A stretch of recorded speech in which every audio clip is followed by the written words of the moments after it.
আসসালামু আলাইকুম। নিশ্চয়ই সবাই অনেক ভালো আছেন আর এই বৃষ্টি বাদলের দিনে নিশ্চয়ই মজার মজার রান্না করে খাচ্ছেন। তো আমি আমাদের বাসার সবচেয়ে ইজি যে ইলিশ পোলাও রেসিপিটা, সেই রেসিপিটাই আপনাদের সাথে শেয়ার করছি আজকে। দেখতেই পাচ্ছেন আমি ইলিশ পোলাও কিভাবে রান্না করেছি, খুব সুন্দর করে হচ্ছে এটাকে প্লেস করা। তাহলে চলুন দেখে নেই আমরা ইলিশ পোলাও রান্না করতে কি কি জিনিস লাগছে এবং কিভাবে করছি। আসসালামু আলাইকুম, আশা করি সবাই খুব ভালো আছেন। আজকের আয়োজন দেখে নিশ্চয়ই বুঝতে পারছেন যে ইলিশ মাছের কোনো রেসিপি হবে।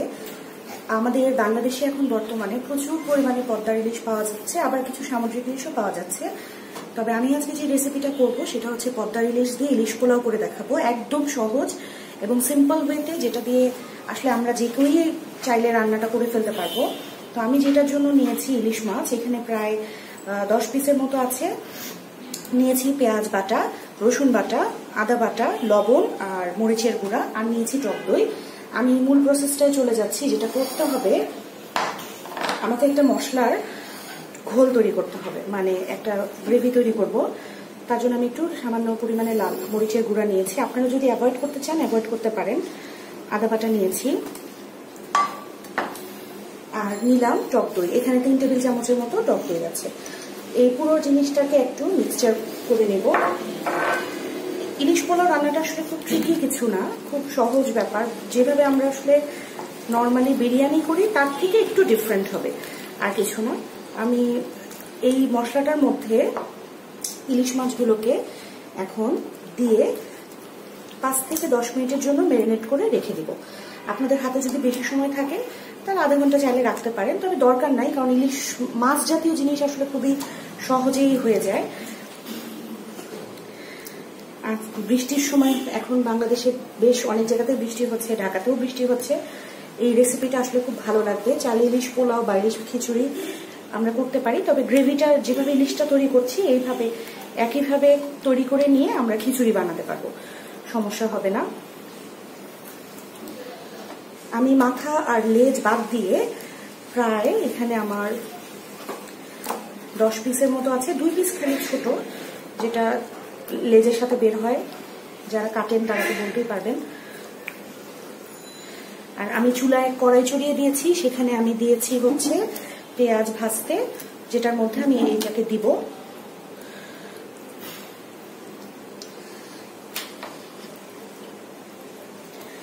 এরকম করে মাখিয়ে মাখিয়ে নিতে হবে মশলাটাকে। আমরা কাঁচামরিচ দিব, তবে আর একটু পরে, এখন না, কারণ বেশি ঝাল হয়ে যাবে না হলে।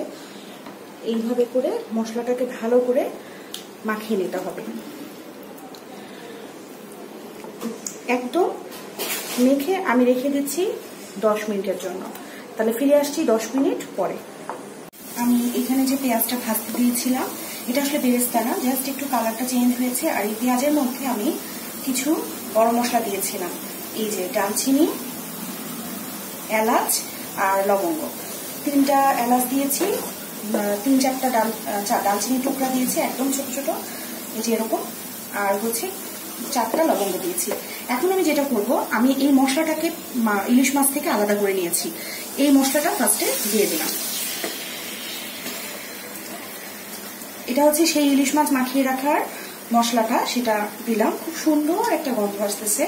আচ্ছা, এখানে বলে রাখি, এখানে আমরা অনেকেই চাইলে আসলে বাদাম বাটা, কিশমিশ বাটা দিতে পারে, বাট এটাতে কি হবে, ইলিশের যে একটা গন্ধ আছে ওইটা নষ্ট হয়ে যাবে, ইলিশের গন্ধটা আর থাকবে না। সেজন্য ওইটা অ্যাভয়েড করাই ভালো। কারণ একদম যে আমরা গরু মাংস বা মুরগি বা খাসির যে বিরিয়ানি করি, এটা কিন্তু সেই রকম ফ্লেভারের না। এটা হচ্ছে ইলিশ মাছের বিরিয়ানি। ইলিশ মাছের যে নিজস্ব যে গন্ধটা, আমরা যদি সেটাকে মানে রাখতে চাই, তখন আমাকে ওই জিনিসগুলো ব্যবহার করা যাবে না।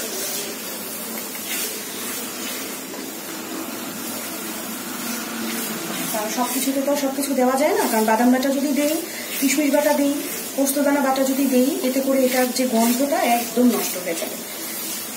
আচ্ছা, এখানে আমি যেটা করছি এখন, এটা ভালো করে একটু মিক্সড করে নিব। ঠিক কষানো ঠিক বলে না, আমি আসলে এটাকে ভালো করে একটু মাখিয়ে নিচ্ছি। আমি ঘি এখন দিই নাই, আমি পোলাও যখন করবো তখন আমি ঘি দিব, তখন আমি একটু কিশমিশ দিব আস্ত। ভালো করে এই যে মাখিয়ে নিচ্ছি। এখন আমি আমার যে ইলিশ মাছগুলো ছিল এই ইলিশ মাছগুলো এবার এখানে বিছিয়ে দেব, সুন্দর করে বিছিয়ে দেব। মাছগুলো খেয়াল রাখতে হবে যেন ভেঙে না যায়, আর বেশি নাড়াচাড়াও করা যাবে না। এখন এই পর্যায়ে এতে করে ভেঙে যাওয়ার সম্ভাবনা থাকতে পারে। এরকম করে সুন্দর করে তেলের মধ্যে মশলার সাথে দিয়ে দিতে হবে। আমি একটু এই প্লেটটা ধুয়ে পানি দেবো।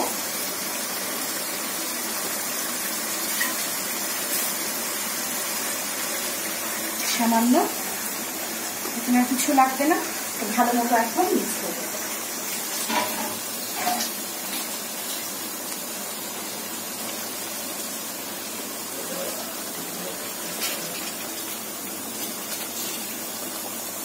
খুব বেশি নাড়াচাড়া করবো না, আবার যেন মাছটা সেদ্ধ হয় সেটাও খেয়াল রাখতে হবে আমাকে।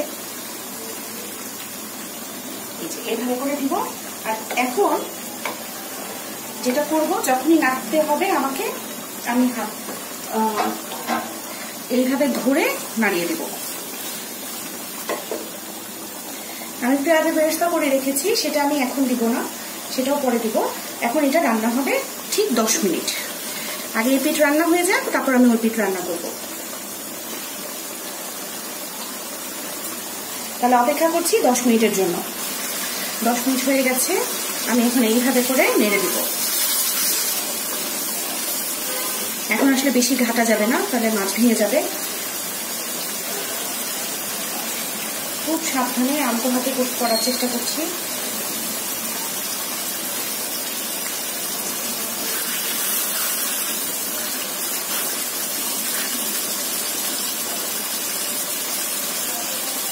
আমার রান্নাটা হয়ে গেছে, আমি চুলা বন্ধ করে দিলাম।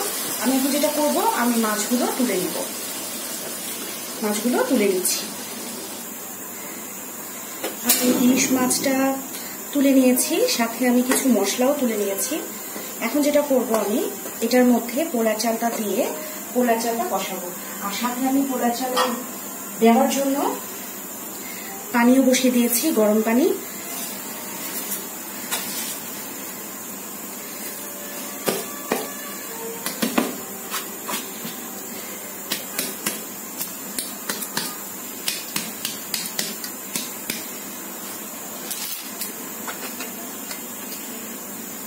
এটা ভালো করে এখন কষিয়ে নেব। আমি এখানে কিছু লবণ দিব, যেহেতু আমার লবণ মাছের পরিমাণে হয়েছে।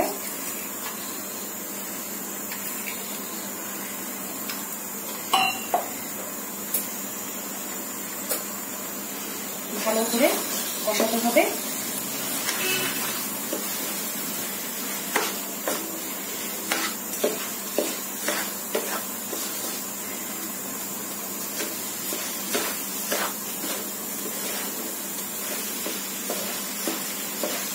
চালটা ভালো করে কষাই দেব।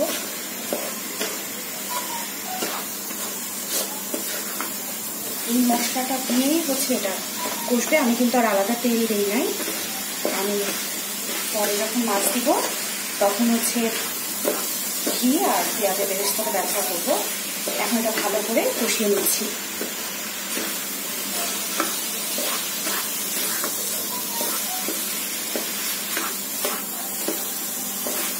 এখানে আমি একটু চিনি ব্যবহার করব, সামান্য চিনি দিয়ে দিচ্ছি।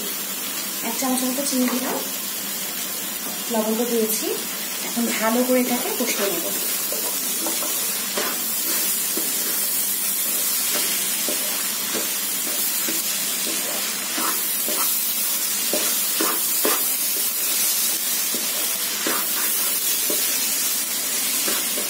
পোলার পানিটা ফুটে গেছে, আমি পোলার পানিটা পোলায় দিয়ে দিচ্ছি।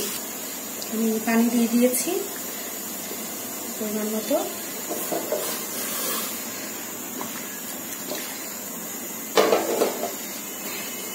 এখন এটা আমি একটু পানি শুকানো পর্যন্ত অপেক্ষা করব। আমি এখানে সামান্য গুঁড়া দুধ দেব, 2 চামচের মতো দিয়েছি। আপনারা চাইলে পাতলা দুধ আর পানি মিক্সড করে দিতে পারেন। আমি এখন জাল কমিয়ে দিব, পানি কমে গেছে দেখতে পাচ্ছেন। এখন যেটা করব, আমি ঢাকনাটা দিয়ে পোলাওটা একদম রান্না করে নিব।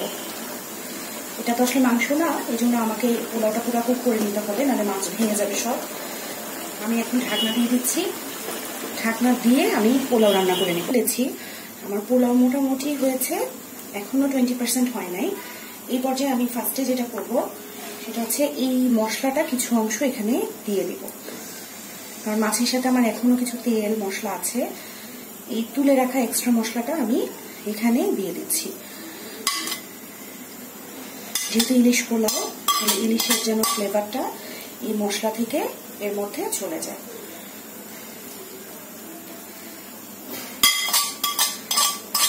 আমি মাছটা আর একটু পরে দিব, কারণ এখনো মাছ দিলে পুরো জিনিসটা হচ্ছে ভেঙে যাবে। আমি চাই না যেন মাছগুলো ভেঙে যায়, সেজন্য এখন এভাবে করে আমি দমে রাখবো। তাহলে ফিরে আসছি দম থেকে আরো 10 মিনিট পরে। এখন আমি ঢাকনাটা খুলে প্রায় অর্ধেকের পরিমাণ ভাত তুলে নেব। আমি তাওয়ার উপর বসিয়েছি এটাকে, যেন পুড়ে না যায়, কারণ তলে লেগে যেতে পারে। আমি অর্ধেকের পরিমাণ ভাত তুলে নিচ্ছি, মানে পোলাও তুলে নিলাম। বাকিটার মধ্যে আমি মাছ দিব একটা একটা করে। প্রথমে যেটা করব, এটাকে আমি একটা লেয়ার করে নিচ্ছি, একটু ভালো করে ঝোলটাকে মিক্সড করে দিলাম।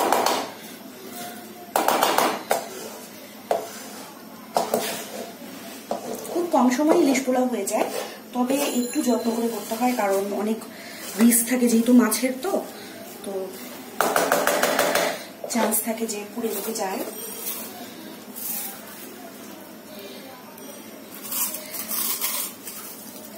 কিছু পরিমাণ বেরেস্তা দিলাম।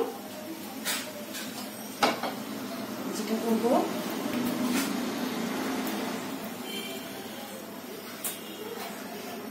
মাছ দিব, একটু একটু করে ভাত দিয়ে এটা ঢেকে দিব।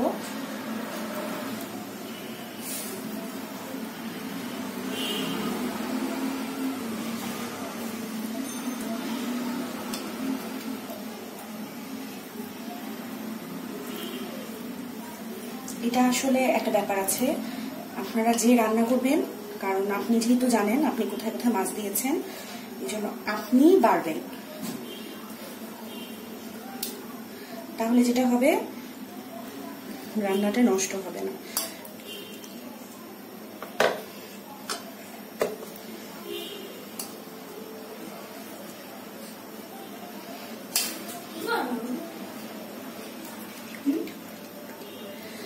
এখন যেটা করব, এখানে বাকিটা দিয়ে দিলাম।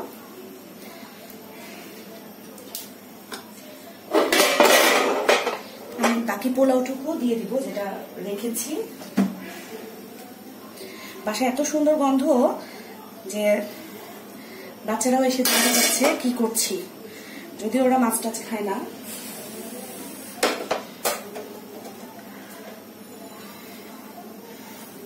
এখন আমি পোলাওটা দিয়ে দিই।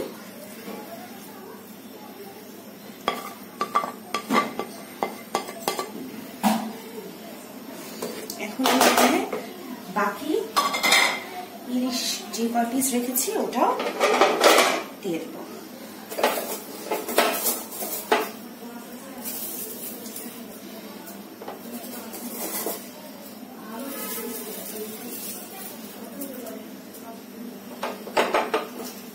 সুন্দর করে দিয়ে ইলিশ মাছগুলো আবার দিলাম। আমি জানি না আপনাদেরকে বোঝাতে পারছি কিনা, আপনারা রান্না করবেন, ইনশাআল্লাহ খুবই ভালো লাগবে।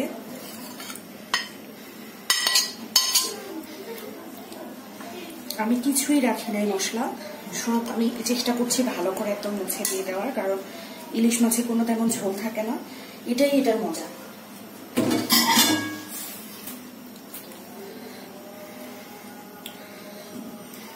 এভাবে দিয়ে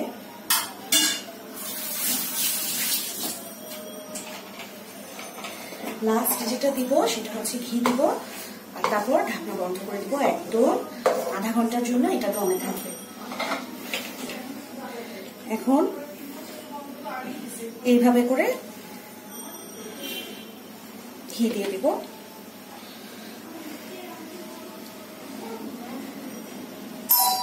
আমি প্রায় 4 টেবিল চামচের মতো ঘি দিলাম।